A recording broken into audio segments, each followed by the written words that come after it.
Интензивните врнежи од дожд во текот на денот и топењето на снегот на планинските врвови не предизвикале значајно покачување на реките во регионот, поради што водостојот се оценува како стабилен и во рамки на нормалата за овој период од годината.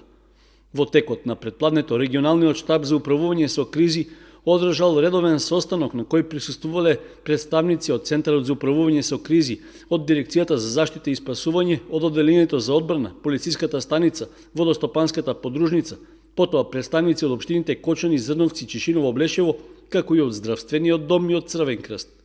Била разгледувана состојбата со акумулациите, реките и одводните канали, како и потенцијалната опасност од поплави и подготвеноста на надлежните да реагираат во вонредна ситуација.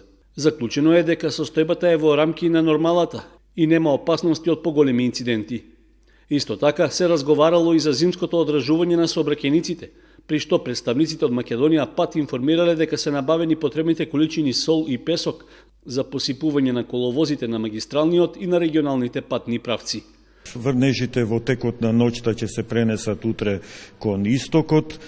Утре наутро повеќе врнежи од дожд ќе има на источната страна од земјата, а полека врнежите ќе се повлекуваат. Веќе од понеделник ќе имаме постудено време. Наутро температурата на се поголем број мерни места ќе биде под нулата. Од водостопанската подружница Брегалница пак рекоа дека водостојот на сите реки во регионот е нормален, а постојано се следи дотокот во акумулациите.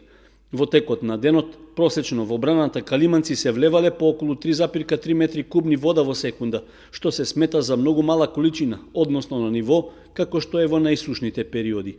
Слична е и состојбата во акумулацијата Градче, со оглед што и мала и голема река се со низок водостој, а под вообичаените количини за овој период е и Оризарска река. Според последните мерења, во браната Калиманци има акумулирано само околу 22,5 милиони метри кубни вода, додека Градче е со половина капацитет.